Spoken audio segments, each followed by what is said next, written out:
दोस्तों महाराष्ट्र में एक बहुत ही बड़े प्रोजेक्ट पर काम चल रहा है जो भारत के आर्थिक विकास को बढ़ाने में एक इम्पोर्टेंट रोल प्ले करने वाला है। ये प्रोजेक्ट है वधावन बंदरगाह, जिसको कि 76,220 करोड़ रुपए की लागत से तैयार किया जाना है और लेटेस्ट रिपोर्ट के अकॉर्डिंग इसके फर्स्ट फेज का काम स्टार्ट होने जा रहा है। तो आइए आज के इस वीडियो में हम लोग वधावन पोर्ट के बारे में जानते हैं कि कैसे फर्स्ट फेज में इसका काम स्टार्ट होने वाला है, इसके बनने से भारत को क्या फायदा होगा, कितने लोगों को रोजगार मिलेगा, कैसे ये हमारे इकोनॉमी को बढ़ाने का काम करेगा। आइए जानते हैं इस छोटे से वीडियो के माध्यम से।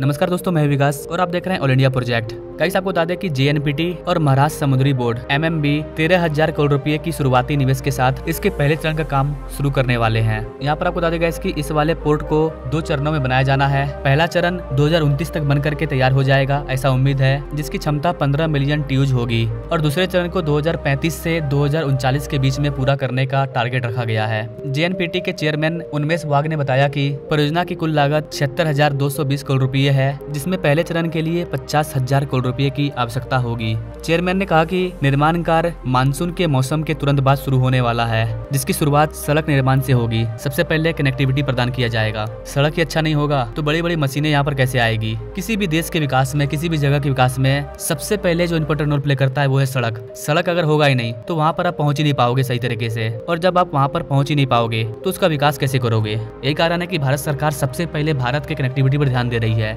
ज्यादा से ज्यादा एक्सप्रेसवे हाईवे को बनाया जा रहा है। अगर भारत में अच्छी कनेक्टिविटी होगी तो 12 घंटा का समय 4 घंटे 5 घंटे में पूरा कर लिया जाएगा और तेजी से अपना देश ग्रो करेगा। तो इस वाले प्रोजेक्ट के लिए भी सबसे पहले सड़क का निर्माण किया जाएगा। पालघर जिले में दाहुना के निकट स्थित इस परियोजना का उद्देश्य समुद्र से 1448 हेक्टेयर भूमि को पुनः प्राप्त करना है, जिससे पूरा होने पर यह वर्ल्ड का सबसे बड़ा बंदरगाह बन जाएगा। जी हां गाइस, दुनिया का सबसे बड़ा बंदरगाह भारत में बनने जा रहा है, लेकिन इसके बनने में टाइम है। काम स्टार्ट हो चुका है। द हिंदू की रिपोर्ट के अकॉर्डिंग चेयरमैन ने कहा कि हम बचे हुए वित्तीय आवश्यकताओं को पूरा करने के लिए ऋण लेंगे, यानी कि लोन लेंगे, और सार्वजनिक निजी भागीदारी PPP सहित विभिन्न वित्तीय पोषण विकल्पों का विचार कर रहे हैं। हो सकता है कि कंपनी आगे जाकर के बाजार से पैसा उठाए, कोई IPO लॉन्च कर दे और पैसे की डिमांड करे मार्केट से। आगे जाकर के ये चीज देखने को मिलेगा। फिलहाल तो भारत सरकार और महाराष्ट्र सरकार वही इस पर पैसा लगाने का काम कर रही है, जो कंपनी है वो लगा रही है। चेयरमैन ने यह भी बताया कि बंदरगाह के लिए भूमि अधिग्रहण की आवश्यकता नहीं होगी, क्योंकि परिचालन क्षेत्र भूमि सुधार के माध्यम से बनाया जाएगा। हालांकि भारतीय राष्ट्रीय राजमार्ग प्राधिकरण यानी कि NHAI द्वारा सुगमता पूर्वक पहुंच मार्ग बनाने के लिए अतिरिक्त 571 एकड़ की भूमि की आवश्यकता होगी, जिसका लैंड एक्विजिशन करना पड़ेगा। आपको बता देगा इसकी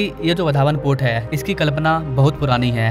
आज से करीब 60 साल पहले ही इसकी कल्पना कर दी गई थी। वधावन बंदरगाह अरब तट पर मुंबई से लगभग 5 किलोमीटर की दूरी उत्तर में स्थित होगा। पूरा होने पर यह क्षमता और ड्राफ्ट यानी कि बंदरगाह की गहराई दोनों के हिसाब से भारत का सबसे बड़ा कंटेनर बंदरगाह बन जाएगा। इस बंदरगाह में 20 मीटर का प्राकृतिक ड्राफ्ट होगा, जो भारत के सबसे बड़े कंटेनर बंदरगाह जवाहरलाल नेहरू बंदरगाह के वर्तमान अधिकतम ड्राफ्ट 15.5 मीटर से अधिक है। यह गहरा ड्राफ्ट बड़े शिपिंग जहाजों को बर्थिंग करने की क्षमता करेगा, जिससे ड्रेजिंग की आवश्यकता कम हो जाएगी और परिचालन लागत भी कम हो जाएगा। सालाना 24 मिलियन TEUs को संभालने के लिए डिजाइन किया गया है। इस बंदरगाह में 9 टर्मिनल शामिल होंगे, जिनमें से 4 शुरुआती चरण में होंगे। प्रत्येक टर्मिनल की लंबाई लगभग 1 किलोमीटर होगी और इसमें रोल ऑन रोल ऑफ, तट रक्षक संचालन और तरल कार्गो जैसी विविध आवश्यकताओं के लिए विशेष बर्थ होंगे। केंद्रीय रेल मंत्री अश्विनी वैष्णव ने वधावन बंदरगाह के रणनीतिक महत्व पर जोर देते हुए भारत मध्य पूर्व यूरोप आर्थिक गलियारे IMEC में इसकी भूमिका पर प्रकाश डाला है। उन्होंने कहा कि यूरोप, उत्तरी अमेरिका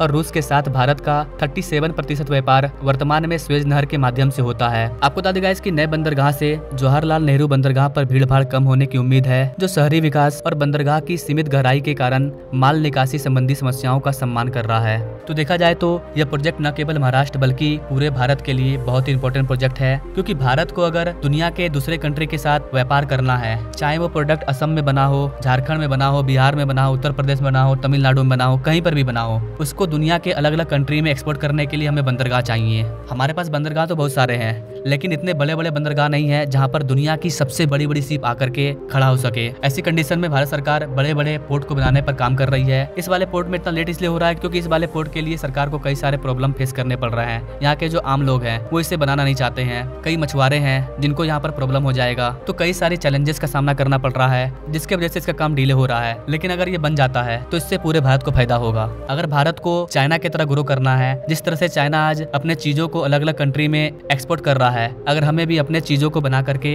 एक्सपोर्ट करना है, इकोनॉमी को चाइना से आगे लेकर के जाना है, तो हमें इस तरह के बड़े बड़े पोर्ट की काफी ज्यादा जरूरत है। बाकी गाइस, आप इस प्रोजेक्ट के बारे में क्या करना चाहेंगे? क्या ये बनना चाहिए या फिर वहाँ के जो आवासीय लोग हैं वो नहीं बनाना चाहते हैं, वो सही है, या फिर सरकार उनको अच्छा पैसा नहीं दे रही है या उनको अच्छा सुविधा नहीं दे रही है? क्या रीजन हो सकता है कि वहाँ के आम लोग इस वाले प्रोजेक्ट के खिलाफ हैं, जिसके वजह से 1960 में सोचा गया प्लान अब तक पूरा नहीं हो पाया है और वर्तमान सरकार इसको पूरा करने के लिए 76,000 करोड़ रुपया खर्च करने के लिए तैयार है? क्या सोचते हैं गाइस आप इस वाले प्रोजेक्ट के बारे में? आप अपने राय कमेंट बॉक्स में जरूर दीजिए, क्योंकि आपके एक कमेंट से हमें फर्क पड़ता है। बाकी मिलेंगे नेक्स्ट वीडियो में एक नए प्रोजेक्ट अपडेट के साथ, तब तक के लिए जय हिंद।